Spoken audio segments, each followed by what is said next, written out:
ਸਤਿ ਸ਼੍ਰੀ ਅਕਾਲ ਜੀ। Punjabi radio USA ਤੇ ਪੰਜਾਬੀ ਟੀਵੀ USA ਵੇਖਣਾ ਤੁਸੀਂ ਸਾਰੇ ਸ਼ੁਰੂ ਕਰ ਚੁੱਕੇ ਹੋ। ਪ੍ਰੋਗਰਾਮ ਲੈ ਕੇ ਹਾਜ਼ਰ ਹਾਂ ਖਬਰ ਤੇ ਨਜ਼ਰ।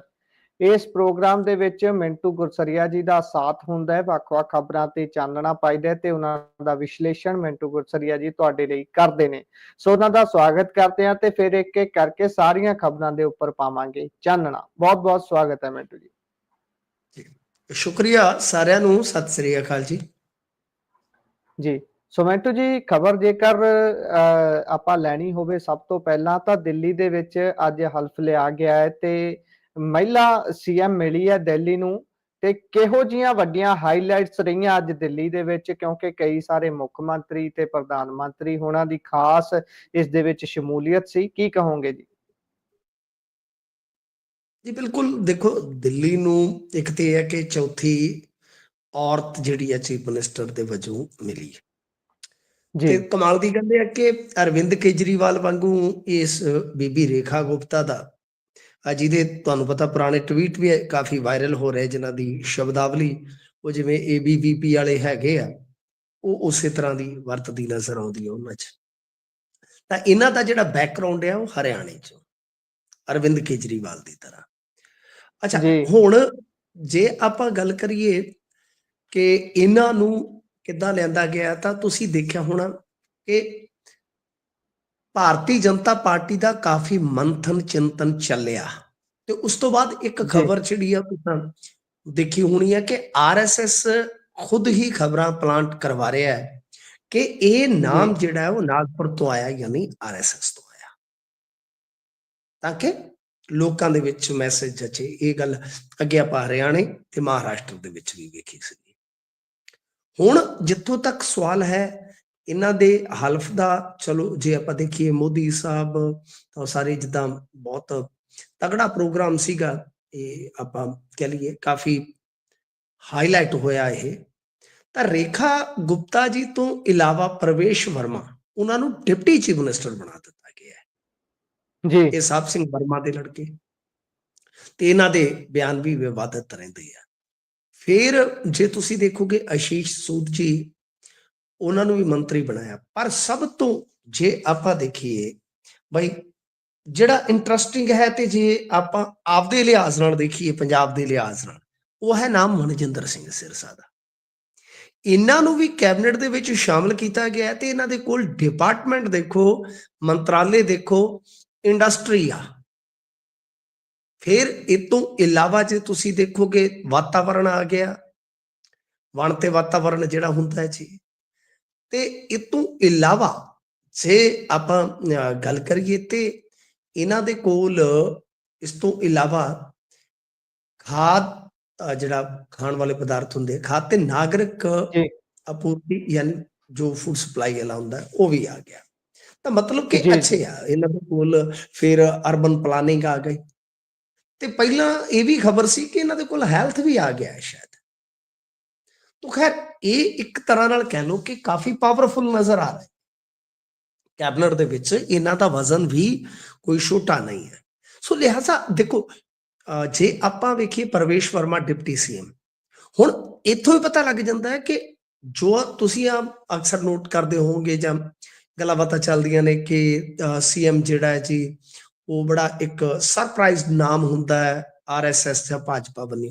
ਗੁਰਪ੍ਰੀਤ ਜੀ, ਉਹ ਅਸਲ ਦੇ ਵਿੱਚ ਇੱਕ ਸੋਚੀ ਸਮਝੀ ਰਣਨੀਤੀ ਹੁੰਦੀ ਆ। ਕਮਜ਼ੋਰ ਮੁੱਖ ਮੰਤਰੀ ਬਣਾਏ ਜਾਂਦੇ ਆ, ਕਿਉਂਕਿ ਅਸਲ ਦੇ ਵਿੱਚ ਹੁਣ ਜੇ ਦਿੱਲੀ ਦੇ ਲਿਹਾਜ਼ ਨਾਲ ਦੇਖੋਗੇ ਤੁਸੀਂ, ਤਾਂ ਉੱਥੇ ਤੇ ਅਸਲ ਮੁੱਖ ਮੰਤਰੀ LG ਆ, ਲੈਫਟੀਨੈਂਟ ਗਵਰਨਰ। ਜੇ ਤੁਸੀਂ ਦੇਖੋਗੇ ਤਾਂ ਉਹ ਤੇ ਪਹਿਲਾਂ ਹੀ ਕੇਂਦਰ ਦੇ ਬੰਦੇ ਨੇ ਤੇ ਕੇਂਦਰ ਵੱਲੋਂ ਜਾਂ ਭਾਜਪਾ ਵੱਲੋਂ ਹੀ ਖੇਡਦੇ ਨੇ। ਸੋ ਇਸ ਵਾਸਤੇ ਰੇਖਾ ਗੁਪਤਾ ਦਾ ਨਾਮ ਜਿਹੜਾ ਹੈ ਉਹ ਆਪਾਂ ਇੱਕ ਕਮਜ਼ੋਰ ਮੁੱਖ ਮੰਤਰੀ ਦੇ ਹੀ ਤੌਰ ਤੇ ਲਵਾਂਗੇ। ਤੇ ਦੂਜੇ ਪਾਸੇ ਮਨਜਿੰਦਰ ਸਿੰਘ ਸਿਰਸਾ ਦਾ ਜੇ ਕੈਬਨਿਟ ਦੇ ਵਿੱਚ ਆਪਾਂ ਦੇਖੀਏ ਵਜ਼ਨ, ਤਾਂ ਉਹਦਾ ਮੁਲਾਂਕਣ ਕਰਨ ਉਪਰੰਤ ਜਿਹੜੀ ਗੱਲ ਨਿਕਲਦੀ ਹੈ ਕਿ ਕਿਸ ਤਰ੍ਹਾਂ ਮਨਜਿੰਦਰ ਸਿੰਘ ਸਿਰਸਾ ਨੂੰ ਇਹਨਾਂ ਨੇ ਮਹੱਤਵਪੂਰਨ ਮਹਿਕਮੇ ਦਿੱਤੇ ਨੇ, ਮੰਤਰਾਲੇ ਦਿੱਤੇ ਨੇ, ਤਾਂ ਉਹਦੇ 'ਚ ਆਪਾਂ ਇਸ ਗੱਲ ਦਾ ਕਿਤੇ ਨਾ ਕਿਤੇ ਸਿੱਟਾ ਜਾਂ ਨਿਚੋੜ ਕੱਢ ਸਕਦੇ ਹਾਂ ਕਿ ਅਸਲ ਦੇ ਵਿੱਚ ਉਹ ਪੰਜਾਬ ਨੂੰ ਸੀਰੀਅਸਲੀ ਲੈ ਰਹੇ ਆ। ਕਿਉਂਕਿ ਇਹੀ ਗੱਲ ਮੈਂ ਵਾਰ-ਵਾਰ ਕਹਿ ਰਿਹਾ ਸੀਗਾ ਬੀਤੇ ਕੁਝ ਦਿਨ ਤੋਂ ਕਿ ਮਨਜਿੰਦਰ ਸਿੰਘ ਸਿਰਸਾ ਜਾਂ ਸਿੱਖ ਚਿਹਰੇ ਜਿਹੜੇ ਜਿਨ੍ਹਾਂ ਨੂੰ ਮਤਲਬ ਕਿ ਜੇਤੂ ਬਣਾਇਆ ਲੋਕਾਂ ਨੇ, ਉਹਨਾਂ ਨੂੰ ਕਿਸ ਤਰ੍ਹਾਂ ਦੀ ਤਰਜੀਹ ਦਿੱਤੀ ਜਾਂਦੀ, ਉੱਥੋਂ ਹੀ ਪੰਜਾਬ ਪ੍ਰਤੀ ਰੁਖ ਸਾਫ਼ ਹੋਏਗਾ ਭਾਜਪਾ ਦਾ। ਦੈਟ ਮੀਨ ਕਿ ਸਿੱਖ ਬਹੁਲਤਾ ਵਾਲੇ ਇਸ ਸੂਬੇ ਤੇ ਪੰਜਾਬ ਤੇ ਯਾਨੀ ਪੂਰੀ ਬਾਜ ਅੱਖ ਜਿਹੜੀ ਹੈ ਭਾਜਪਾ ਦੀ ਬਣੀ ਹੋਈ ਹੈ, ਤਾਂ ਉਹਨਾਂ ਨੇ ਮਨਜਿੰਦਰ ਸਿੰਘ ਸਿਰਸਾ ਨੂੰ ਪੂਰਾ ਮਾਨ ਸਨਮਾਨ ਦਿੱਤਾ, ਪੂਰੇ ਵਧੀਆ ਮੰਤਰਾਲੇ ਜਿਹੜੇ ਦੇ ਦਿੱਤੇ ਆ, ਪੂਰੀ ਪਾਵਰ ਜਿਹੜੀ ਹੈ ਉਹ ਸਿਰਸਾ ਸਾਹਿਬ ਦੇ ਕੋਲ ਚਲੇ ਗਈ ਆ। ਤਾਂ ਖੈਰ ਇਹ ਸਾਰਾ ਅੱਜ ਦਾ ਇਹਨਾਂ ਦਾ ਪ੍ਰੋਗਰਾਮ ਸੀਗਾ, ਤੇ ਤੁਸੀਂ ਦੇਖੋ ਅੱਜ ਹੀ ਇਹਨਾਂ ਦੀ ਕੈਬਨਿਟ ਮੀਟਿੰਗ ਹੈ, ਅੱਜ ਹੀ ਇਹ ਯਮਨਾ ਤੇ ਆਰਤੀ ਕਰਨ ਵੀ ਚਲੇ ਗਏ, ਪਰ ਚਲੋ ਉਹ ਗਾਂ ਦੇਖਾਂਗੇ। ਇੱਕ ਗੱਲ ਮੈਂ ਜਾਂਦਿਆਂ ਦੱਸ ਦੇਵਾਂ ਕਿ ਵਾਅਦੇ ਬਹੁਤ ਕੀਤੇ ਨੇ ਇਹਨਾਂ ਨੇ, ਤੇ ਅੱਗੇ ਤੁਹਾਨੂੰ ਪਤਾ ਹੀ ਆ ਇਹਨਾਂ ਦੇ ਹੁਣ ਜਿਹੜੇ ਸਾਹਮਣੇ ਵਿਰੋਧੀ ਧਿਰ ਵਾਲੇ ਆ ਉਹ ਹੈਗੇ ਝਾੜੂ ਵਾਲੇ। ਬਾਈ ਝਾੜੂ ਵਾਲੇ ਸੱਤਾ 'ਚ ਕੁਝ ਕਰਨ ਜਾਂ ਨਾ ਕਰਨ, ਪਰ ਇਹ ਨੱਕ 'ਚ ਦਮ ਕਰ ਦਿੰਦੇ ਜਦੋਂ ਵਿਰੋਧੀ ਧਿਰ 'ਚ ਹੁਣ। ਮੈਂ ਇਹਨਾਂ ਨੂੰ ਭੂਤ ਨਿਆਰ ਕੇ ਕਹਿੰਦਾ ਉਹਨਾਂ ਕਿ ਫੇਰ ਨਹੀਂ ਇਹ ਚੰਬੜ ਨੂੰ ਹਟਦੇ। ਸੋ ਇਸ ਵਾਸਤੇ ਭਾਰਤੀ ਜਨਤਾ ਪਾਰਟੀ ਲਈ ਕੋਈ ਸੌਖਾ ਰਸਤਾ ਨਹੀਂ ਹੈ, ਇਹ ਕੰਡਿਆਂ ਦਾ ਤਾਜ ਹੀ ਆ, ਕਿਉਂਕਿ ਇੱਕ ਤੇ ਸਬਸਿਡੀ ਤੰਤਰ ਤੁਹਾਨੂੰ ਉਹੀ ਚਲਾਉਣਾ ਹੀ ਪਊਗਾ, ਤੇ ਦੂਸਰਾ ਹੈ ਕਿ ਤੁਸੀਂ ਜਿਹੜੇ ਵਧਵੇਂ ਵਾਅਦੇ ਕੀਤੇ ਆ ਜਮਨਾ ਸਾਫ਼ ਕਰਾਂਗੇ ਉਹ ਤੁਹਾਨੂੰ ਕਰਨਾ ਪਵੇਗਾ, ਨਹੀਂ ਤਾਂ ਇਹ ਬੁਰੀ ਕਰਨਗੇ ਤੁਹਾਡੇ ਨਾਲ। ਜੀ, ਕਿਉਂਕਿ ਭਵੱਕੜ ਖਾਉਂਦੇ ਨੇ ਇਹ, ਭਵੱਕੜ ਹੁਣ ਉੜ ਕੇ ਪੈਣਗੇ। ਦੇਖੋ ਕਰਦੇ ਕੀ ਨੇ। ਦਿੱਲੀ ਦੇ ਵਿੱਚ ਹੁਣ ਨਵੀਂ ਮੁੱਖ ਮੰਤਰੀ ਮਿਲ ਚੁੱਕੇ ਨੇ ਮਹਿਲਾ ਦੇ ਰੂਪ ਦੇ ਵਿੱਚ, ਤੇ ਅਗਲੀ ਕਾਰਜਸ਼ੈਲੀ ਇਹਨਾਂ ਦੀ ਕਿਹੋ ਜਿਹੀ ਰਹਿੰਦੀ ਹੈ ਸਮਾਂ ਬਿਆਨ ਕਰੂਗਾ। ਹਾਲਾਂਕਿ ਤੁਸੀਂ ਜ਼ਿਕਰ ਕੀਤਾ ਕਿ ਇਹਨਾਂ ਦੇ ਟਵੀਟ ਖਾਸੇ ਵਾਇਰਲ ਹੋ ਰਹੇ ਨੇ, ਜਿਹੜੇ ਬਹੁਤ ਭੱਦੇ ਕਿਸਮ ਦੇ ਵੀ ਜਾਪਦੇ ਨੇ। ਇੱਕ ਮਹਿਲਾ ਦੇ ਵੱਲੋਂ ਕੀਤੇ ਗਏ ਤਾਂ ਬਿਲਕੁਲ ਨਹੀਂ ਜਾਪਦੇ। ਸੋ ਅੱਗੇ ਰੁਖ ਕਰਦੇ ਹਾਂ ਤੇ ਪੰਜਾਬ ਸਰਕਾਰ ਦੀ ਕਾਰਗੁਜ਼ਾਰੀ ਤੇ ਆਉਂਦੇ ਆ। ਤੇ ਹੁਣ ਪੰਜਾਬ ਸਰਕਾਰ ਲਿਆਏਗੀ ਮੈਂਟਲ ਹੈਲਥ ਪਾਲਿਸੀ। ਇਹ ਪਾਲਿਸੀ ਕਿਹੜੀ ਹੈ ਜੀ ਜਿਹੜੀ ਇਹ ਲਿਆਉਣ ਜਾ ਰਹੇ ਨੇ? ਸ਼ਬਦ ਤਾਂ ਬੜੇ ਚੁਣੇ ਗਏ ਨੇ। ਮੈਂਟਲ ਹੈਲਥ ਪਾਲਿਸੀ ਮਤਲਬ ਕਿ ਜੋ ਜ਼ਹਿਨੀ ਤੌਰ ਤੇ ਇੱਕ ਸਮੱਸਿਆ ਆਉਂਦੀ ਹੈ, ਤੁਹਾਨੂੰ ਪਤਾ ਹੀ ਹੈ, ਬੰਦੇ ਦਾ ਮਾਨਸਿਕ ਸਿਹਤ ਜਿਹੜੀ ਆਪਾਂ ਦੇਖੀਏ, ਇੱਕ ਸਰੀਰਕ ਸਿਹਤ ਹੈ, ਇੱਕ ਮਨ ਬਿਮਾਰ ਹੋ ਜਾਣਾ ਉਹ ਵੀ ਬੜਾ ਖਤਰਨਾਕ ਹੈ ਜੀ। ਤੋ ਇਸ ਤਰ੍ਹਾਂ ਮਨੋਰੋਗਾਂ ਦਾ ਇੱਕ ਆਪਾਂ ਪੰਜਾਬ ਦੇ ਵਿੱਚ ਦੇਖੀਏ ਤੇ ਬਹੁਤ ਗੰਭੀਰ ਮਾਮਲਾ ਇਹਦੇ ਵਿੱਚ, ਗੁਰਪ੍ਰੀਤ ਜੀ, ਕੋਈ ਸ਼ੱਕ ਨਹੀਂ, ਕੋਈ ਦੋ ਰਾਏ ਨਹੀਂ ਹੈ। ਪਰ ਇਹ ਗੱਲ ਇਹ ਹੈ ਕਿ ਪੰਜਾਬ ਦੇ ਵਿੱਚ ਜੋ ਇਹਨਾਂ ਦੀਆਂ ਗਤੀਵਿਧੀਆਂ ਨੇ ਉਹ ਆਪਾਂ ਦੇਖ ਹੀ ਰਹੇ ਹਾਂ। ਤਾਂ ਹੁਣ ਅਸਲ ਦੇ ਵਿੱਚ ਕੀ ਹੈ ਕਿ ਸਮੱਸਿਆਵਾਂ ਕਈ ਨੇ, ਡਰੱਗ ਹੈ, ਕਰਜ਼ੇ ਦੇ ਵਿੱਚ ਡੁੱਬੇ ਲੋਕ ਹੈ, ਤੇ ਇਸ ਤਰ੍ਹਾਂ ਜਿਵੇਂ ਹੁਣ ਡਿਪੋਰਟ ਹੋ ਕੇ ਆ ਗਏ ਆ, ਮਤਲਬ ਕਿ ਕਈ ਤਰ੍ਹਾਂ ਦੀ ਨਿਰਾਸ਼ਾ ਹੈ ਮਨਾਂ ਦੇ ਵਿੱਚ। ਤਾਂ ਉਹਦੇ ਮੱਦੇ ਨਜ਼ਰ ਇਹਨਾਂ ਨੇ ਆਖਿਆ ਕਿ ਅਸੀਂ ਪਾਲਿਸੀ ਲੈ ਕੇ ਆਵਾਂਗੇ। ਡਾਕਟਰ ਬਲਵੀਰ ਜੀ ਨੇ ਇਸ ਗੱਲ ਦਾ ਇੰਕਸ਼ਾਫ ਕੀਤਾ ਕਿ ਸਾਡਾ ਸੁਪਨਾ ਹੈ ਕਿ ਪੰਜਾਬ ਨੂੰ ਰੰਗਲਾ ਪੰਜਾਬ ਬਣਾਉਣਾ ਹੈਗਾ, ਤੇ ਨਾਲ ਉਹਨਾਂ ਨੇ ਕਿਹਾ ਕਿ ਪੀਜੀਆਈ ਤੇ ਹੋਰ ਜਿਹੜੇ ਮਾਹਰ ਨੇ ਉਹਨਾਂ ਦੀ ਰਾਏ ਲਈ ਜਾ ਰਹੀ ਹੈ, ਤੇ ਉਸ ਤੋਂ ਬਾਅਦ ਇਹ ਮੈਂਟਲ ਹੈਲਥ ਪਾਲਿਸੀ ਜਿਹੜੀ ਹੈ ਉਹ ਆਊਗੀ। ਮੈਂ ਸਮਝਦਾ ਦੇਖੋ ਜਿੱਤੇ ਗੱਲਾਂ ਤੋਂ ਅੱਗੇ ਵਧਿਆ ਜਾਵੇ, ਕਿਉਂਕਿ ਆਪਾਂ ਅੱਗੇ ਵੀ ਦੇਖਿਆ NRI ਹੈਲਪਲਾਈਨ ਹੈ ਜੀ, ਕਰਪਸ਼ਨ ਵਾਲੀ ਹੈਲਪਲਾਈਨ ਹੈ ਜੀ, ਫਲਾਣੀ ਖੇਤੀ ਪਾਲਿਸੀ, ਅਜੇ ਤੱਕ ਉਹਦਾ ਕੋਈ ਸੁਰ ਪਤਾ ਨਹੀਂ। ਉਗਰਾਹਾਂ ਵਾਲੇ ਵੀ ਗਏ ਸਨ ਕਿ ਲਓ ਜੀ ਖੇਤੀ ਪਾਲਿਸੀ ਤੇ ਸਾਡੀ ਸਹਿਮਤੀ ਬਣ ਗਈ ਆ, 2-3 ਦਿਨ ਤੁਹਾਨੂੰ ਪਤਾ ਹੈ ਨਾ ਉੱਥੇ ਬਹਿ ਕੇ 34 ਸੈਕਟਰ 'ਚ ਸ਼ਾਇਦ ਆ ਗਏ ਸਨ। ਜੀ ਅੱਜ ਤੱਕ ਉਹ ਖੇਤੀ ਪਾਲਿਸੀ ਦਾ ਕੋਈ ਪਤਾ ਹੀ ਨਹੀਂ ਹੈ। ਫਿਰ ਤੁਸੀਂ ਇਹਨਾਂ ਦੀ ਖੇਡ ਪਾਲਿਸੀ ਲੈ ਲਓ, ਜਿਹਦੇ ਤੇ ਮੈਂ ਬੀਤੇ ਦਿਨੀ ਪੋਸਟ ਵੀ ਪਾਇਆ ਸੀਗਾ ਕਿ ਕਿਵੇਂ ਨੈਸ਼ਨਲ ਗੇਮਸ ਦੇ ਵਿੱਚ ਸਾਡੇ 9 ਤਗਮੇ ਪਿਛਲੀਆਂ ਨੈਸ਼ਨਲ ਗੇਮਸ ਦੇ ਨਾਲੋਂ ਵੀ ਘਟ ਗਏ ਨੇ। 9ਵਾਂ ਨੰਬਰ ਹੈ ਸਾਡਾ ਓਵਰਆਲ।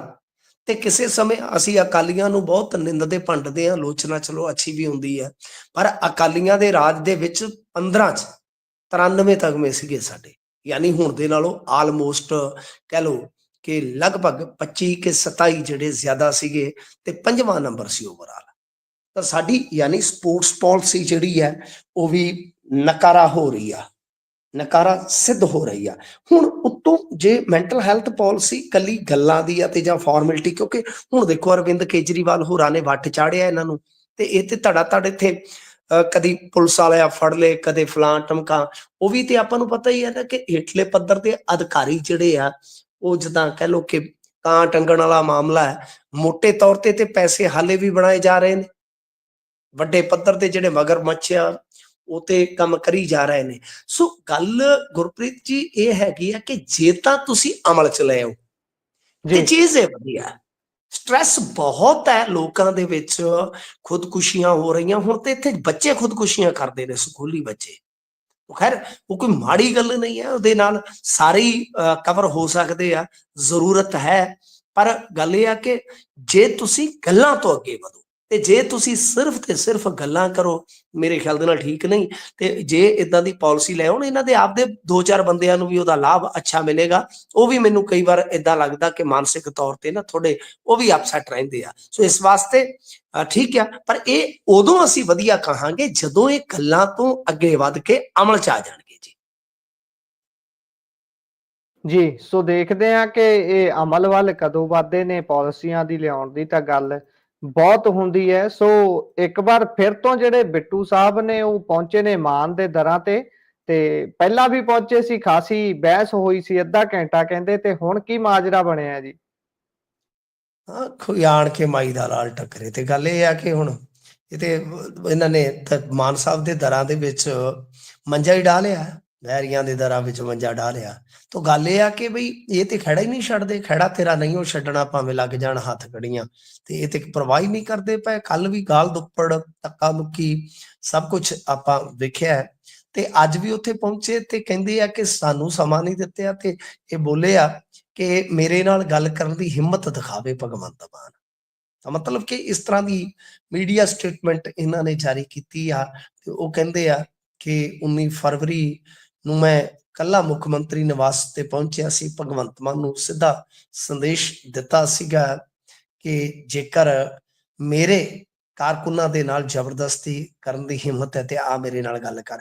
ਗੱਲ ਦੇਖੋ ਮੈਨੂੰ ਸਮਝ ਨਹੀਂ ਆਉਂਦੀ, ਇਹ ਕੇਂਦਰੀ ਮੰਤਰੀ ਆ ਕਿ ਭਾਈ ਜੇ ਤਾਂ ਹੁਣ ਦੇਖੋ ਆਪਾਂ ਅੱਗੇ ਵੀ ਗੱਲ ਕੀਤੀ ਸੀ ਕਿ ਬਈ ਜੇ ਆਪਾਂ ਅੱਜ ਦੀ ਤਰੀਕ ਦੇ ਵਿੱਚ ਦੇਖੀਏ ਤਾਂ ਰਵਨੀਤ ਬਿੱਟੂ ਦੇ ਬੰਦਿਆਂ ਤੇ ਹੋਈ ਕਾਰਵਾਈ ਜਿਹੜੀ ਹੈ ਨਾ ਉਹ ਕਾਨੂੰਨ ਦੇ ਚੌਖਟ 'ਚ ਟਿਕੇਗੀ। ਮੇਰਾ ਆਪ ਦਾ ਉਹਦੇ ਤੇ ਪ੍ਰਸ਼ਨ ਚਿੰਨ੍ਹ ਹੈਗਾ ਗੁਰਪ੍ਰੀਤ ਜੀ, ਇਹਦੇ 'ਚ ਕੋਈ ਸ਼ੱਕ ਨਹੀਂ, ਕੋਈ ਦੋ ਰਾਏ ਨਹੀਂ ਹੈ। ਪਰ ਇਹਨਾਂ ਨੂੰ ਹੁਣ ਏਦਾਂ ਸ਼ਾਇਦ ਕਰਨਾ ਛੱਡ ਦੇਣਾ ਚਾਹੀਦਾ, ਕਾਨੂੰਨੀ ਤੌਰ ਤੇ ਪੈਰਵਾਈ ਕਰੋ। ਹਾਂ, ਇਹ ਹੁੰਦਾ ਹੈ ਕਿ ਜਿਹੜਾ ਇਸ ਤਰ੍ਹਾਂ ਦੇ ਬੰਦਿਆਂ ਦਾ ਨੈਟਵਰਕ ਹੁੰਦਾ ਹੈ ਜਿਹਦੇ ਵਿੱਚ ਇਹਨਾਂ ਦੇ ਕੋਲ ਅੱਛੇ ਫਾਈਨੈਂਸਰ ਹੁੰਦੇ ਆ, ਅੱਛੇ ਜੀ ਵਫਾਦਾਰ ਲੋਕ ਹੁੰਦੇ ਆ, ਉਹਨਾਂ ਦੇ ਪਿੱਛੇ ਜੀ ਜਾਣਾ ਹੀ ਪੈਂਦਾ ਹੈ। ਇਹ ਤੇ ਹੈ ਹੀ ਆ ਗੁਰਪ੍ਰੀਤ ਜੀ। ਪਰ ਗੱਲ ਇਹ ਆ ਕਿ ਭਗਵੰਤ ਮਾਨ ਆਪਦੇ ਪੱਧਰ ਤੇ ਕੁਝ ਨਹੀਂ ਕਰ ਸਕਦੇ ਇਸ ਮਸਲੇ ਤੇ, ਕਿਉਂਕਿ ਜਿਹੜੀ ਇਹਦੇ ਬੰਦਿਆਂ ਦੇ ਖਿਲਾਫ, ਬਿੱਟੂ ਦੇ ਬੰਦਿਆਂ ਦੇ ਖਿਲਾਫ ਕਾਰਵਾਈ ਹੋਈ ਆ ਉਹ ਸਿੱਧੇ ਤੌਰ ਤੇ ਕਹਿ ਲਓ ਕਿ ਦਿੱਲੀ ਦੇ ਇਸ਼ਾਰੇ ਤੇ ਹੋਈ ਆ। ਸੋ ਇਸ ਵਾਸਤੇ ਸਵਾਲ ਹੀ ਨਹੀਂ ਪੈਦਾ ਹੁੰਦਾ ਕਿ ਭਗਵੰਤ ਮਾਨ ਕੁਝ ਕਹਿਣ। ਉਹ ਤੇ ਵੈਸੇ ਤੁਹਾਨੂੰ ਪਤਾ ਸੁਖਬੀਰ ਬਾਦਲ ਦੀ ਕੁੜੀ ਦਾ ਵਿਆਹ ਸੀ, ਉਹਦੇ ਤੇ ਗੱਲ ਕਰੀ ਜਾਂਦੇ, ਕਹਿੰਦੇ ਲੈ ਮੈਨੂੰ ਸੱਦਿਆ ਹੀ ਨਹੀਂ। ਉਹ ਅੱਗੋਂ ਕਹਿੰਦੇ ਕਿ ਵਿਆਹ ਹੀ ਵੈਸ਼ਨੂ ਸੀ ਕਿ ਭਰਾਵਾ ਤੈਨੂੰ ਕੀ ਸੱਦ ਕੇ ਕਰੀਏ। ਤਾਂ ਇਦਾਂ ਦੀਆਂ ਗੱਲਾਂ ਨੇ। ਪਰ ਇਸ ਗੱਲ ਤੇ ਇਹ ਨਹੀਂ ਬੋਲਣਗੇ ਜਿੰਨਾ ਕੁ ਮੈਨੂੰ ਲੱਗਦਾ। ਹਾਂ, ਰਵਨੀਤ ਬਿੱਟੂ ਤੇ ਭਾਵੇਂ ਕੋਈ ਸਟੇਟਮੈਂਟ ਆ ਜਾਵੇ, ਰਵਨੀਤ ਬਿੱਟੂ ਮੈਸੇਜ ਦੇਣ ਦਾ ਯਤਨ ਕਰ ਰਹੇ ਆ ਕਿ ਅਸੀਂ ਆਪਦੇ ਕਾਰਕੁਨਾਂ ਦੇ ਨਾਲ ਖਲੋਤੇ, ਆਹੀ ਕਹਾਣੀ। ਜੀ, ਸੋ ਬਾਰ-ਬਾਰ ਦਰਾਂ ਤੇ ਜਾਣਾ ਵੀ ਇੱਕ ਤਰ੍ਹਾਂ ਦਾ ਸਿਆਸੀ ਡਰਾਮਾ ਹੀ ਹੈ। ਦੇਖਦੇ ਹਾਂ ਅੱਗੇ ਬਣਦਾ ਕੀ ਹੈ, ਗੱਲਾਂ ਹੀ ਕਰੀ ਜਾਂਦੇ ਨੇ। ਪਰ ਆਪਾਂ ਚਲੀਏ ਅੱਗੇ ਤੇ ਬਲਟੋਆ ਸਾਹਿਬ ਦੀ ਗੱਲ ਨਾ ਕਰੀਏ ਤੇ ਇਹ ਗੱਲ ਪੁੱਗਦੀ ਨਹੀਂ। ਤੇ ਬਲਟੋਆ ਸਾਹਿਬ ਕਿਉਂਕਿ ਮੁੜ ਤੋਂ ਇੱਕ ਵਾਰ ਫਿਰ ਗਿਆਨੀ ਹਰਪ੍ਰੀਤ ਸਿੰਘ ਹੋਣਾ ਤੇ ਸ਼ਬਦੀ ਹਮਲੇ ਕਰਨਾ ਸ਼ੁਰੂ ਕਰ ਚੁੱਕੇ ਨੇ। ਹੁਣ ਕਿਹੋ ਜਿਹੇ ਸ਼ਬਦੀ ਹਮਲੇ ਉਹਨਾਂ ਦੇ ਵੱਲੋਂ ਕੀਤੇ ਜਾ ਰਹੇ ਨੇ? ਦੇਖੋ, ਜਿੰਨੀ ਕੁ ਕਹਾਣੀ ਸਮਝ ਆ ਰਹੀ ਆ, ਪਹਿਲੀ ਗੱਲ ਤੇ ਇਹ ਆ ਕਿ ਗਿਆਨੀ ਰਘਵੀਰ ਸਿੰਘ ਬਾਰੇ ਖਬਰਾਂ ਆ ਰਹੀਆਂ ਨੇ ਕਿ ਉਹਨਾਂ ਦੀ ਵੀ ਛੁੱਟੀ ਕੀਤੀ ਜਾ ਸਕਦੀ ਆ। ਜੀ ਦੂਜੀ ਗੱਲ ਹੈ ਕਿ ਵਿਰਸਾ ਸਿੰਘ ਵਲਟੋਆ ਦੁਬਾਰਾ ਫਾਰਮ ਦੇ ਵਿੱਚ ਆ ਗਏ ਆ ਤਾਂ ਜੀ ਕੁਛ ਨਾ ਕੁਛ ਹੋਏਗਾ। ਆਪਾਂ ਨੂੰ ਵੀ ਪਤਾ ਕੁਛ ਨਾ ਕੁਛ ਹੁੰਦਾ ਹੈ ਜਦੋਂ ਇਸ ਤਰ੍ਹਾਂ ਦਾ ਮਾਮਲਾ ਜਿਹੜਾ ਨਾ ਉਹ ਇਹ ਖੁੱਲ ਕੇ ਸਾਹਮਣੇ ਲਿਆਉਂਦੇ ਆ। ਇਹਨਾਂ ਨੇ ਇੱਕ ਪ੍ਰੈਸ ਕਾਨਫਰੰਸ ਕੀਤੀ ਆ। ਇੱਕ ਤੇ ਉਹਦੇ ਚ ਮੈਂ, ਕਿਉਂਕਿ ਕਾਫੀ ਲੰਮਾ ਚੌੜਾ ਪ੍ਰੈਸ ਨੋਟ ਹੈ, ਮੈਂ ਉਸਨੂੰ ਨਹੀਂ ਲਵਾਂਗਾ। ਮੈਂ ਉਹਦੇ ਚੋਂ ਕੁਝ ਹਾਈਲਾਈਟ ਜਿਹੜੇ ਆ ਉਹ ਤੁਹਾਡੀ ਦ੍ਰਿਸ਼ਟੀਗੋਚਰ ਕਰਦਾ। ਇੱਕ ਤਾਂ ਸਵਾਲ ਚੁੱਕਿਆ ਗਿਆ ਕਿ 2 ਦਸੰਬਰ ਨੂੰ ਜੋ ਫਸੀਲ ਤੋਂ ਫੈਸਲੇ ਕੀਤੇ ਗਏ ਸੀ ਤਾਂ ਉਹਨਾਂ ਫੈਸਲਿਆਂ 'ਚ ਤਬਦੀਲੀ ਕੀਤੀ ਗਈ ਹੈ। ਮਸਲਨ ਕਿ ਜਿਹੜੇ ਕਮੇਟੀ ਦਾ ਫਸੀਲ ਤੋਂ ਹੁਕਮ ਹੋਇਆ ਸੀਗਾ ਉਹ 6 ਮੈਂਬਰੀ ਹੋਈ ਸੀ ਤੇ 1 ਮੈਂਬਰ ਗਿਆਨੀ ਹਰਪ੍ਰੀਤ ਸਿੰਘ ਨੇ ਪਾਇਆ। ਯਾਨੀ ਇਨ ਵਿਨ ਪਾਲਣ ਤੇ ਇਹਨਾਂ ਨੇ ਆਪ ਨਹੀਂ ਕੀਤਾ। ਕਹਿਣ ਦਾ ਮਤਲਬ ਇੱਕ ਤੇ ਇਹ ਹੋ ਗਿਆ। ਠੀਕ ਹੈ ਨਾ ਜੀ, ਕਲੀਅਰ ਹੋ ਗਈ ਗੱਲ ਕਿ ਬਈ ਇਹਨਾਂ ਨੇ ਫਸੀਲ ਤੋਂ ਆਪ ਹੀ ਫੈਸਲਾ ਸੁਣਾਇਆ ਤੇ ਆਪ ਹੀ ਉਸ ਫੈਸਲੇ ਨੂੰ ਬਦਲ ਦਿੱਤਾ। ਜੀ ਦੂਜਾ ਇੱਕ ਮਹੱਤਵਪੂਰਨ ਮੁੱਦਾ ਇਹਨਾਂ ਨੇ ਜਿਹੜਾ ਚੁੱਕਿਆ ਉਹ ਇਹ ਆ ਕਿ ਗੁਰਬਾਣੀ ਦੀ ਬੇਅਦਬੀ ਹੋਈ ਆ, ਤੇ ਇਹਨਾਂ ਨੇ ਕਿਹਾ ਕਿ ਜਿਸ ਵਕਤ ਅਕਾਲੀ ਦਲ ਦੇ ਮੈਂਬਰਾਂ ਨੂੰ ਸਜ਼ਾਵਾਂ ਸੁਣਾਈਆਂ ਗਈਆਂ ਤੇ ਉਹਨਾਂ ਨੂੰ ਟਾਇਲਟ ਸਾਫ਼ ਕਰਨ ਦੀ ਸੇਵਾ ਤੇ ਝੂਠੇ ਭਾਂਡੇ ਮਾਂਜਣ ਦੀ ਸੇਵਾ ਸੁਣਾਈ ਗਈ ਸੀਗੀ, ਤਾਂ ਉਹਦੇ ਵਿੱਚ ਕੀ ਹੋਇਆ ਕਿ ਇਹਨਾਂ ਦੀਆਂ ਤਖਤੀਆਂ ਤੇ ਗੁਰਬਾਣੀ ਲਿਖੀ ਗਈ ਸੀਗੀ ਜੋ ਸਿੱਧੇ ਤੌਰ ਤੇ ਬੇਅਦਬੀ ਬਣਦੀ ਹੈ। ਜੀ ਇਹਨਾਂ ਨੇ ਕਿਹਾ ਕਿ ਬਾਅਦ ਦੇ ਵਿੱਚ ਗੁਰਬਾਣੀ ਦੀਆਂ ਪੰਕਤੀਆਂ ਵਾਲੀਆਂ ਤਖਤੀਆਂ ਜਿਹੜੀਆਂ ਸੀ ਉਹ ਗਲਾਂ ਚੋਂ ਹਟਾਉਣ ਵਾਸਤੇ ਇੱਕ ਦੁਬਾਰ ਤੋਂ ਆਦੇਸ਼ ਜਾਰੀ ਕੀਤਾ ਗਿਆ। ਉਹਨਾਂ ਨੇ ਇਸ ਦੀ ਕਾਪੀ ਵੀ ਦਿਖਾਈ, ਮਤਲਬ ਕਿ ਇਹ ਆਪ ਹੀ ਫੈਸਲਾ ਕਰ ਰਹੇ ਸਨ ਤੇ ਆਪ ਹੀ ਬਦਲ ਰਹੇ ਸਨ। ਤਾਂ ਦੂਜੇ ਪਾਸੇ ਜੇ ਤੁਸੀਂ ਕਹੋਗੇ ਤਾਂ ਮੈਂ ਉਹ ਵੀ ਦੱਸ ਦੇਵਾਂ, ਇਹਨਾਂ ਨੇ ਜਿਹੜੀ ਗੱਲ ਕਹੀ ਹੈ ਕਿ 29 ਅਕਤੂਬਰ ਨੂੰ ਸ੍ਰੀ ਅਕਾਲ ਤਖਤ ਸਾਹਿਬ ਤੇ ਜਾ ਕੇ ਜਿਹੜੇ ਇਲਜ਼ਾਮ ਗਿਆਨੀ ਹਰਪ੍ਰੀਤ ਸਿੰਘ ਤੇ ਇਹਨਾਂ ਵੱਲੋਂ ਲਾਏ ਗਏ ਸੀ ਕਿ ਉਹਨਾਂ ਦੇ ਸਬੂਤ ਪੇਸ਼ ਕਰਨ ਲਈ ਜੋ ਕਿਹਾ ਗਿਆ ਸੀਗਾ ਉਹ ਅਜੇ ਤੱਕ ਐਕਸ਼ਨ ਨਹੀਂ ਲਿਆ ਗਿਆ। ਇਸ ਦੇ ਉਲਟ ਸ਼੍ਰੋਮਣੀ ਅਕਾਲੀ ਦਲ ਚੋਂ ਮੈਨੂੰ ਹੀ ਬਰਖਾਸਤ ਕਰ ਦਿੱਤਾ ਗਿਆ। ਤੇ ਇਸੇ ਤਰ੍ਹਾਂ 94 ਵਾਲੇ ਜਿਹੜੇ ਜਥੇਦਾਰ ਸੀਗੇ ਪ੍ਰੋਫੈਸਰ ਮਨਜੀਤ ਸਿੰਘ, ਉਹਨਾਂ ਦੀ ਭੂਮਿਕਾ ਦੀ ਵੀ ਇਹਨਾਂ ਨੇ ਗੱਲ ਕੀਤੀ ਹੈ। ਨਾਲ ਹੀ ਕਿਹਾ ਕਿ ਦੇਖੋ ਅਕਾਲੀ ਦਲ ਬਣਾ ਸਕਦੇ ਆ ਗਿਆਨੀ ਹਰਪ੍ਰੀਤ ਸਿੰਘ ਹੋਰੀ, ਤੇ ਗਿਆਨੀ ਹਰਪ੍ਰੀਤ ਸਿੰਘ ਉਹਦੇ ਪ੍ਰਧਾਨ ਵੀ ਬਣ ਸਕਦੇ ਆ। ਮਤਲਬ ਇਹਨਾਂ ਨੇ ਸਿੱਧੇ ਤੌਰ ਤੇ ਕਿਹਾ ਕਿ ਗਿਆਨੀ ਹਰਪ੍ਰੀਤ ਸਿੰਘ ਇੱਕ ਅਕਾਲੀ ਦਲ ਕੱਢਣਾ ਚਾਹੁੰਦੇ ਆ। ਤਾਂ ਕਹਿਣ ਦਾ ਮਤਲਬ ਹੈ ਕਿ ਇਸ ਤਰ੍ਹਾਂ ਗਿਆਨੀ ਹਰਪ੍ਰੀਤ ਸਿੰਘ ਦੇ ਖਿਲਾਫ ਇੱਕ ਵਾਰ ਫਿਰ ਤੋਂ ਮੈਦਾਨ ਦੇ ਵਿੱਚ ਆ ਗਏ ਆ। ਸਾਬਕਾ ਅਕਾਲੀ ਕਹਿ ਸਕਦੇ, ਪਰ ਸਾਬਕਾ ਨਹੀਂ, ਉਹ ਆਪਾਂ ਨੂੰ ਪਤਾ ਹੀ ਹੈ ਮੌਜੂਦਾ ਅਕਾਲੀ ਵੀ ਆ। ਇਸ ਤੋਂ ਬਾਅਦ ਹੁਣ ਅੱਗੇ ਕੀ ਹੁੰਦਾ ਕੁਛ ਨਹੀਂ ਕਿਹਾ ਜਾ ਸਕਦਾ। ਇਹ ਡੇਲੀ ਦਾ ਆਪਣਾ ਡਿਸਕਲੇਮਰ ਹੀ ਬਣ ਗਿਆ ਕਿ ਕਿਸੇ ਵੀ ਇਸ ਤਰ੍ਹਾਂ ਦੀ ਖਬਰ ਨੂੰ ਆਖਰੀ ਖਬਰ ਨਾ ਮੰਨ ਲਿਆ ਜਾਵੇ। ਅਗਾਂਹ ਖਬਰ ਦੀ ਖਬਰ ਕੋਈ ਨਾ ਕੋਈ ਹੋਰ ਬਣ ਜਾਂਦੀ ਹੈ। ਹੁਣ ਦੇਖਣਾ ਹੋਏਗਾ ਇਹ ਕਿੱਧਰ ਨੂੰ ਰੁਖ ਜਾਂਦਾ ਹੈ ਕਹਾਣੀ ਦਾ। ਪਰ ਗਿਆਨੀ ਹਰਪ੍ਰੀਤ ਸਿੰਘ ਹੋਰਾਂ ਨੂੰ ਇੱਕ ਵਾਰੀ ਫਿਰ ਤੋਂ ਸਵਾਲ ਕਰਨ ਦਾ ਮਤਲਬ ਇਹ ਹੋਆ ਕਿ ਇਹ ਜਿਹੜੀ ਲੜਾਈ ਆ ਇੱਕ ਗਾਂਹ ਦੀ ਦਿਸ਼ਾ ਦੇ ਵਿੱਚ ਵਧੇਗੀ। ਖੈਰ ਇਹ ਹੁਣ ਦੇਖਣਾ ਹੋਏਗਾ ਆਉਣ ਵਾਲੇ ਦਿਨਾਂ 'ਚ ਗਿਆਨੀ ਰਘਵੀਰ ਸਿੰਘ ਹੋਰਾਂ ਦਾ ਕੀ ਬਣਦਾ, ਕਿਉਂਕਿ ਜਿਸ ਤਰ੍ਹਾਂ ਉਹਨਾਂ ਨੂੰ ਨਿਸ਼ਾਨੇ ਤੇ ਲਿਆ ਜਾ ਰਿਹਾ, ਜਿਸ ਤਰ੍ਹਾਂ ਗੱਲਾਂ ਆਪਾਂ ਸੁਣ ਰਹੇ ਹਾਂ, ਤਾਂ ਇਹ ਕਿਤੇ ਨਾ ਕਿਤੇ ਸੁੰਦਕ ਨਿਕਲਦੀ ਪਈ ਆ ਕਿ ਗਿਆਨੀ ਰਘਵੀਰ ਸਿੰਘ ਹੋਰਾਂ ਨੂੰ ਵੀ ਹਟਾਇਆ ਜਾ ਸਕਦਾ। ਕੀ ਹੁੰਦਾ, ਪਰ ਵਿਰਸਾ ਸਿੰਘ ਵਲਟੋਆ ਨੇ ਇੱਕ ਵਾਰ ਫੇਰ ਤੋਂ ਇਹ ਸਵਾਲ ਗਿਆਨੀ ਹਰਪ੍ਰੀਤ ਸਿੰਘ ਹੋਰਾਂ ਤੇ ਚੁੱਕ ਦਿੱਤੇ ਆ। ਹੁਣ ਕਿਉਂਕਿ ਜਿਹੜੇ ਹੈਗੇ ਨੇ ਗਿਆਨੀ ਹਰਪ੍ਰੀਤ ਸਿੰਘ ਉਹ ਤੇ ਸੇਵਾ ਤੋਂ ਮੁਕਤ ਹੋ ਚੁੱਕੇ ਆ, ਮੇਰੇ ਖਿਆਲ ਦੇ ਨਾਲ ਉਹ ਵੀ ਸਟੇਟਮੈਂਟ ਤੁਸੀਂ ਦੇਖਣਾ ਕੋਈ ਕੜੀ ਜੀ ਜਾਰੀ ਕਰਨਗੇ ਜੀ। ਸੋ ਹੁਣ ਕਿਉਂਕਿ ਉਹਨਾਂ ਨੂੰ ਵੀ ਹਟਾ ਦਿੱਤਾ ਗਿਆ ਸੀ ਸੇਵਾਵਾਂ ਤੋਂ, ਇਸ ਕਰਕੇ ਉਹਨਾਂ ਦਾ ਵੀ ਜਿੱਦਾਂ ਤੁਸੀਂ ਕਿਹਾ ਕਿ ਰੁੱਖ ਜਿਹੜਾ ਉਹ ਸਖਤ ਹੀ ਰਹਿਣ ਵਾਲਾ ਹੈ। ਅਗਲੀ ਖਬਰ ਦਾ ਜੇਕਰ ਆਪਾਂ ਰੁੱਖ ਕਰੀਏ ਤਾਂ ਪੰਜਾਬ ਦੇ ਸਕੂਲਾਂ ਨੂੰ ਲੈ ਕੇ ਵੱਡਾ ਫੈਸਲਾ ਆਇਆ ਹੈ। ਕਿਹੜਾ ਫੈਸਲਾ ਹੈ ਜੀ? ਵੈਸੇ ਤਾਂ ਸਕੂਲਾਂ ਦੇ ਵਿੱਚ ਟੀਚਰਾਂ ਤੋਂ ਖਾਸੇ ਤੰਗ ਨੇ, ਕਹਿੰਦੇ ਟੀਚਰ ਬਹੁਤ ਘੱਟ ਨੇ, ਪ੍ਰਿੰਸੀਪਲ ਵੀ ਕਈ ਸਕੂਲਾਂ 'ਚ ਨਹੀਂ ਨੇ, ਪਰ ਇਹ ਫੈਸਲਾ ਕੀ ਕਹਿੰਦਾ? ਦੇਖੋ ਫੈਸਲਾ ਕੀ ਹੈ ਕਿ ਇਹਦੇ ਵਿੱਚ ਜਿਹੜਾ ਨਵਾਂ ਵਿਦਿਅਕ ਸੈਸ਼ਨ ਸ਼ੁਰੂ ਹੋਣ ਜਾ ਰਿਹਾ ਹੈ ਅਗਲੇ ਮਹੀਨੇ ਤੋਂ, ਤਾਂ ਉਹਦੇ ਤੋਂ ਠੀਕ ਪਹਿਲਾਂ ਇਹ ਸਿੱਖਿਆ ਦਾ ਅਧਿਕਾਰ ਐਕਟ ਜਿਹੜਾ 9 'ਚ ਆਇਆ ਸੀ। ਦੇਖੋ ਮਨਮੋਹਨ ਸਿੰਘ ਹੋਰਾਂ ਨੇ ਬਹੁਤ ਵੱਡੇ ਇਸ ਤਰ੍ਹਾਂ ਦੇ ਕਦਮ ਚੁੱਕੇ ਸੀਗੇ ਜਿਨ੍ਹਾਂ ਨੂੰ ਆਪਾਂ ਕਹਿ ਸਕਦੇ ਹਾਂ ਕਿ ਆਲਾ ਤਰੀਨ ਇਹ ਕੰਮ ਸੀ ਕਿ ਜਿੱਦਾਂ ਮਨਰੇਗਾ ਹੈ, RTI ਹੈ, ਜਿਸ ਤਰ੍ਹਾਂ ਇਹ ਰਾਈਟ ਟੂ ਐਜੂਕੇਸ਼ਨ ਹੈ। ਤਾਂ ਮਤਲਬ ਕਿ ਬਹੁਤ ਇਹ ਕੋਈ ਛੋਟੀਆਂ ਗੱਲਾਂ ਨਹੀਂ ਹੁੰਦੀਆਂ ਸਾਹਿਬ, ਬਹੁਤ ਵੱਡੀਆਂ ਗੱਲਾਂ ਨੇ।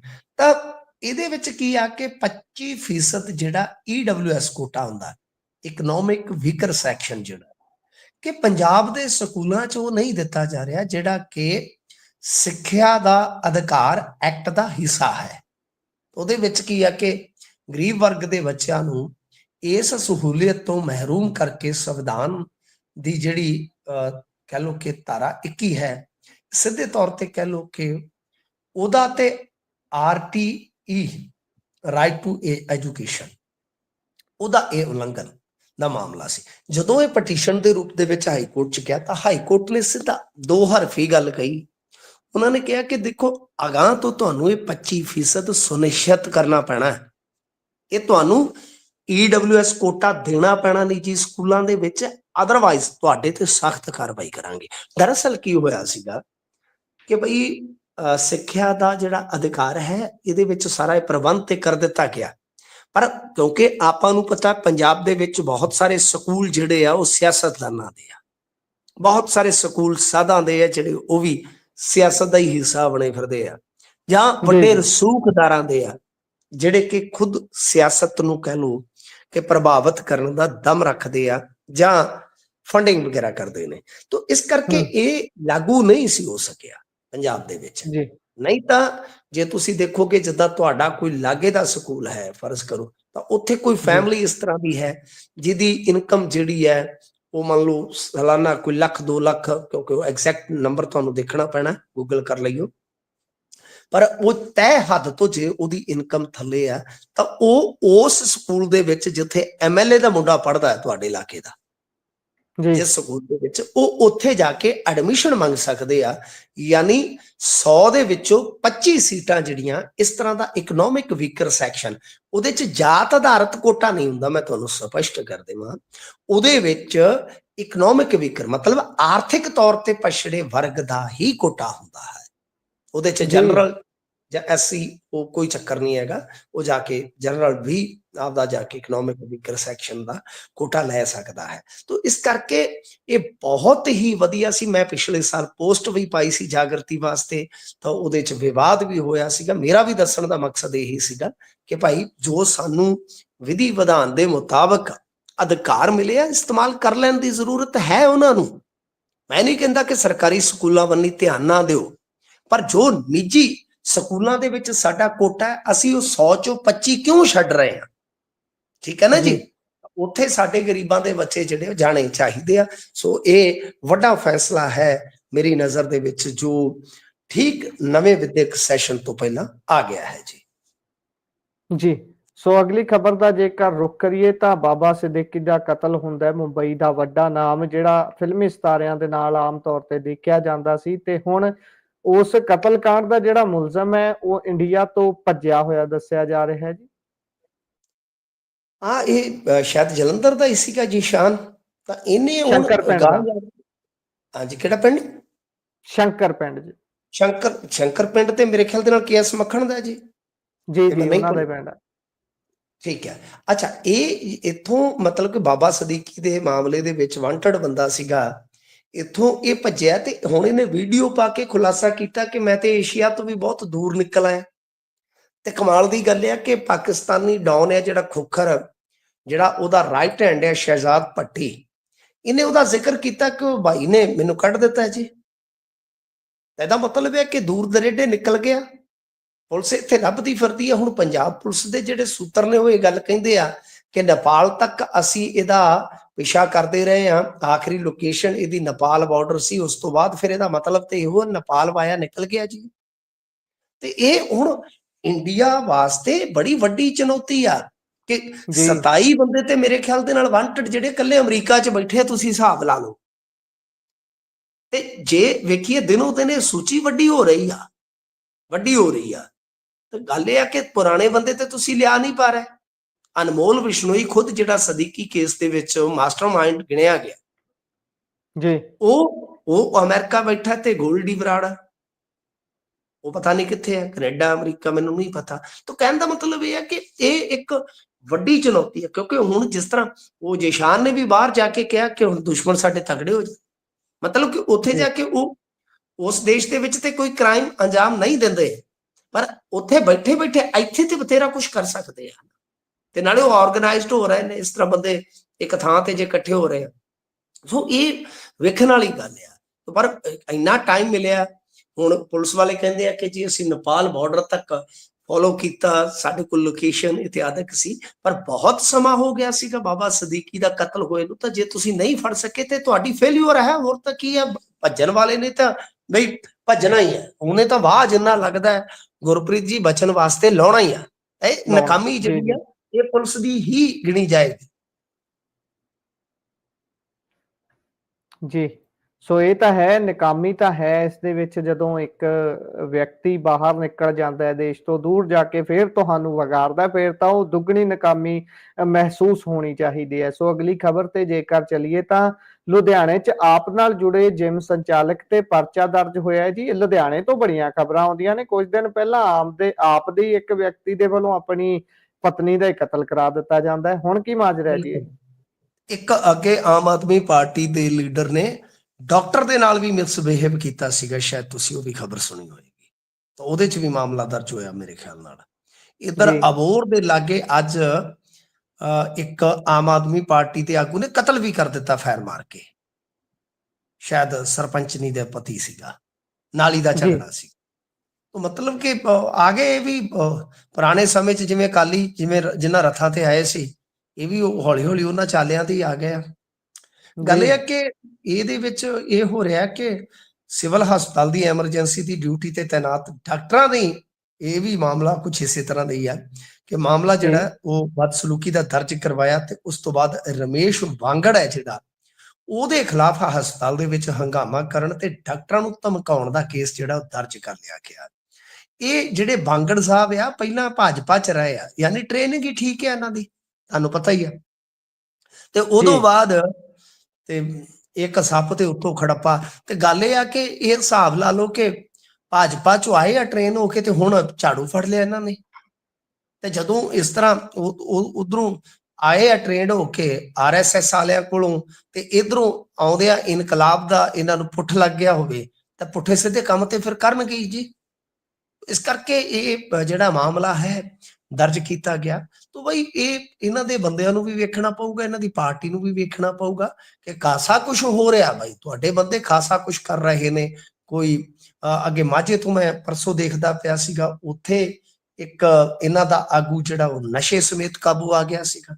ਤਾਂ ਕਾਫੀ ਕੁਝ ਠੀਕ ਕਰਨ ਵਾਲਾ ਠੀਕ ਵੇਲੇ ਸਿਰ ਕਰ ਲੈਣ ਤੇ ਬਿਹਤਰ ਆ। ਨਹੀਂ ਤੇ ਜਿਵੇਂ ਜਿਨ੍ਹਾਂ ਦੀ ਉਦਾਹਰਨ ਆਪਾਂ ਦਿੱਤੀ ਆ, ਕੋਈ ਵੇਲਾ ਸੀਗਾ ਜਦੋਂ ਉਹਨਾਂ ਨੂੰ ਅਸੀਂ ਨਿਹੋਰੇ ਮਾਰ ਮਾਰ ਕੇ ਇੱਥੇ ਹੀ ਕਹਿੰਦੇ ਹੁੰਦੇ ਸਾਂ ਇਸੇ ਮੰਚ ਤੇ ਕਿ ਉਹ ਬਈ ਸੁਧਰ ਜਾਓ ਵਰਨਾ ਸੁਧਾਰ ਦਿਆ ਜਾਓਗੇ। ਤਾਂ ਬਸ ਉਹੀ ਹਿਸਾਬ ਕਿਤਾਬ ਆ ਕਿ ਠੀਕ ਕਰ ਲਓ ਇਹਨਾਂ ਚੀਜ਼ਾਂ ਨੂੰ, ਨਹੀਂ ਤੇ ਫਿਰ ਜਨਤਾ ਤੇ ਹੋ ਜਾਣਾ ਤੂੰ ਦੱਸ ਕਢਾਉਣਾ ਤਾਂ ਮੁੰਡਾ ਡਾਕਟਰ ਵਹਿਮਾ ਦਾ, ਜੀ ਹਾਂਜੀ ਇਹ ਜਨਤਾ ਵੀ ਫਿਰ ਵਹਿਮ ਹੀ ਕੱਢਦੀ ਹੈ ਜੀ।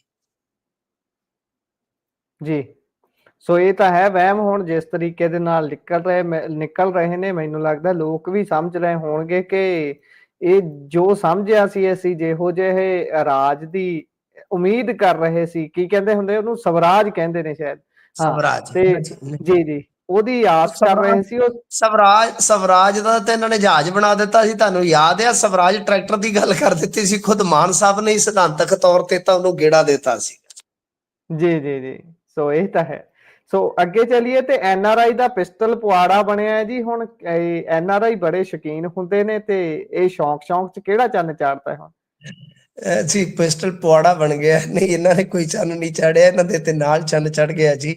ਗੱਲ ਇਹ ਆ ਕਿ NRI ਮੰਡਿਆਣੀ ਪਿੰਡ ਦੇ ਸੀਗੇ ਤੇ ਉਹਨਾਂ ਨੇ ਕੋਈ ਪਿਸਟਲ ਆਪਦਾ ਜਮ੍ਹਾਂ ਕਰਾਇਆ ਸੀ। ਤੇ ਕਮਾਲ ਦੀ ਗੱਲ ਇਹ ਆ ਕਿ ਮਾਲਖਾਨੇ ਦੇ ਵਿੱਚੋਂ ਪਿਸਟਲ ਹੀ ਬਦਲ ਹੋ ਗਿਆ।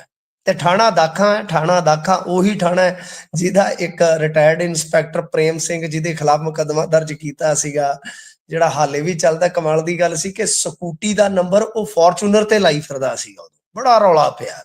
ਤਾਂ ਇੱਥੇ ਹੈ ਕਿ ਹੁਣ ਇਹ ਪਿਸਟਲ ਕਿੱਦਾਂ ਬਦਲਿਆ, ਜਾਂਚ ਪੜਤਾਲ ਦਾ ਵਿਸ਼ਾ ਹੈਗਾ। ਪਰ ਇਹਦੇ ਵਿੱਚ ਇਹਨਾਂ ਨੇ ਕੋਈ ਗਨ ਪੁਆਇੰਟ ਵਾਲੇ ਆ ਉਹਨਾਂ ਦੇ ਮਾਲਕ ਤੇ ਮਾਮਲਾ ਜ਼ਰੂਰ ਦਰਜ ਕੀਤਾ ਹੈ, ਪਰ ਇਹ ਆਪਣੇ ਆਪ ਦੇ ਵਿੱਚ ਬਹੁਤ ਹੀ ਸਵਾਲ ਵੱਡੇ ਖੜੇ ਕਰਨ ਵਾਲਾ ਮਾਮਲਾ ਹੈ ਕਿ ਪਿਸਟਲ ਇਸ ਤਰ੍ਹਾਂ ਕਿਵੇਂ ਬਦਲਿਆ ਗਿਆ। ਵੈਸੇ ਕੋਈ ਅਲੋਕਾਰੀ ਗੱਲਾਂ ਨਹੀਂ, ਮਾਲਖਾਨੇ ਚੋਂ ਇੱਥੇ ਕਦੇ ਸਮੈਕ ਨਿਕਲ ਜਾਂਦੀ ਸੀ, ਚਿੱਟਾ ਨਿਕਲ ਜਾਂਦਾ, ਇੱਥੋਂ ਤੱਕ ਕਿ ਇੱਕ ਥਾਣੇਦਾਰ ਨੇ ਤੇ ਸੋਨਾ ਕੱਢ ਕੇ ਧੀ ਨੂੰ ਪਾਤਾ, ਉਹਦਾ ਵਿਆਹ ਸੀਗਾ, ਕਹਿੰਦਾ ਡੰਗ ਸਾਰਨਾ, ਤਾਂ ਮੁੜ ਕੇ ਕੋਰਟ ਦੇ ਵਿੱਚ ਖੜੇ ਪੈਰ ਜਾ ਕੇ ਉਹਨੂੰ ਪੈਸੇ ਭਰਨੇ ਪਏ ਸਨ। ਮੰਗਲ ਸਿੰਘ ਦਾ ਸਮਾਨ ਸੀ, ਤੁਹਾਨੂੰ ਯਾਦ ਹੋਣਾ, ਮੰਗਲ ਸਿੰਘ ਸੰਧੂ ਜਿਹੜੇ ਖੇਤੀਬਾੜੀ ਚੀਫ ਹੁੰਦੇ ਸਨ ਕਿਸੇ ਟਾਈਮ। ਫਿਰ ਉਹਨਾਂ ਤੇ ਮੁਕੱਦਮਾ ਪਿਆ ਅਕਾਲੀ ਰਾਜ ਵੇਲੇ ਜਦੋਂ ਗੁਲਾਬੀ ਸੁੰਡੀ ਵਾਲਾ ਮਾਮਲਾ ਹੋਇਆ ਸੀਗਾ, ਤਾਂ ਉਹਨਾਂ ਦਾ ਵੀ ਬਹੁਤ ਸਾਰਾ ਸਮਾਨ ਜਿਹੜਾ ਉਹ ਪਾਸੇ ਕਰ ਦਿੱਤਾ ਗਿਆ ਸੀਗਾ ਮਾਲਖਾਨੇ ਚੋਂ। ਤਾਂ ਖੈਰ ਇਹ ਅੱਗੇ ਵੀ ਇਸ ਤਰ੍ਹਾਂ ਹੁੰਦਾ, ਪਰ ਪੰਜਾਬ ਪੁਲਿਸ ਵਾਸਤੇ ਇਹ ਬਦਨਾਮੀਆਂ ਦਾ ਵੱਡਾ ਸਬੱਬ ਹੈ। ਤਾਂ ਇਹ NRI ਦੀ ਜਿਹੜੀ ਪਿਸਟਲ ਹੈ ਹੁਣ ਪੰਜਾਬ ਪੁਲਿਸ ਵਾਸਤੇ ਪੁਆੜਾ ਬਣ ਗਈ ਆ ਕਿ ਆਖਰ ਇਹ ਪਿਸਟਲ ਬਦਲੀ ਕਿਵੇਂ ਗਈ, ਤੇ ਉਹ ਜਿਹੜੀ ਬਦਲਵੀਂ ਪਿਸਟਲ ਹੈ ਅਸਲ ਦੇ ਵਿੱਚ ਹੁਣ ਅਸਲ ਬੰਦੇ ਕੋਲ ਕਿਹਦੇ ਕੋਲ ਆ। ਜੀ ਸਵਾਲ ਤਾਂ ਵੱਡੇ ਨੇ, ਪਰ ਇਹ ਸਾਰੀਆਂ ਚੀਜ਼ਾਂ ਦਾ ਜਿਨ੍ਹਾਂ ਦਾ ਆંકੜਾ ਵੀ ਰੱਖਣਾ ਹੁੰਦਾ ਹੈ, ਇਹਨਾਂ ਨੂੰ ਜਾਂਚ ਦੇ ਘੇਰੇ 'ਚ ਵੀ ਚੀਜ਼ਾਂ ਰੱਖਣੀਆਂ ਹੁੰਦੀਆਂ ਨੇ ਕਿ ਕੁਝ ਅਦਲਾ ਬਦਲੀ ਨਾ ਹੋਵੇ। ਬਹੁਤ ਵੱਡੀਆਂ ਚੀਜ਼ਾਂ ਨੇ, ਜੇਕਰ ਏਦਾਂ ਹੀ ਚੱਲਦਾ ਰਹੂਗਾ ਤਾਂ ਪੁਲਿਸ ਤੇ ਬਹੁਤ ਵੱਡੇ ਸਵਾਲ ਉੱਠਦੇ ਨੇ। ਸੋ ਪ੍ਰੋਗਰਾਮ ਸਾਡੇ ਦਾ ਸਮਾਂ ਇੱਥੇ ਹੀ ਸਮਾਪਤ ਹੁੰਦਾ ਹੈ। ਮਿੰਟੂ ਜੀ, ਤੁਸੀਂ ਜਾਣਕਾਰੀਆਂ ਸਾਂਝੀਆਂ ਕੀਤੀਆਂ, ਬਹੁਤ ਬਹੁਤ ਧੰਨਵਾਦ ਜੀ। ਧੰਨਵਾਦ ਜੀ। ਸੋ ਇਹ ਸਨ ਸਾਡੇ ਨਾਲ ਮਿੰਟੂ ਗੁਰਸਰੀਆ ਜੀ, ਜਿਨ੍ਹਾਂ ਨੇ ਪ੍ਰੋਗਰਾਮ ਦੇ ਵਿੱਚ ਸਾਰੀਆਂ ਜਾਣਕਾਰੀਆਂ ਤੁਹਾਡੇ ਨਾਲ ਸਾਂਝੀਆਂ ਕੀਤੀਆਂ ਨੇ। ਪ੍ਰੋਗਰਾਮ ਤੁਹਾਨੂੰ ਕਿਹੋ ਜਿਹਾ ਲੱਗਿਆ? ਤੁਸੀਂ ਆਪਣੇ ਵਿਚਾਰ ਰਾਏ ਟਿੱਪਣੀਆਂ ਸਾਡੇ ਨਾਲ ਸੱਭਿਅਕ ਭਾਸ਼ਾ ਦੇ ਵਿੱਚ ਪੰਜਾਬੀ ਰੇਡੀਓ ਤੇ ਪੰਜਾਬੀ ਟੀਵੀ ਯੂਐਸਏ ਦੇ ਵੱਖ-ਵੱਖ ਪਲੇਟਫਾਰਮਸ ਦੇ ਜ਼ਰੀਏ ਸਾਂਝੇ ਕਰ ਸਕਦੇ ਹੋ। ਜੁੜੇ ਰਹੋ ਪੰਜਾਬੀ ਰੇਡੀਓ ਤੇ ਪੰਜਾਬੀ ਟੀਵੀ ਯੂਐਸਏ ਦੇ ਨਾਲ। ਪ੍ਰੋਗਰਾਮਾਂ ਦੀ ਲਗਾਤਾਰਤਾ ਇਸੇ ਤਰ੍ਹਾਂ ਦੇ ਨਾਲ ਬਰਕਰਾਰ ਹੈ। ਮੈਨੂੰ ਦਿਓ ਇਜਾਜ਼ਤ। ਧੰਨਵਾਦ। ਸਤਿ ਸ੍ਰੀ ਅਕਾਲ।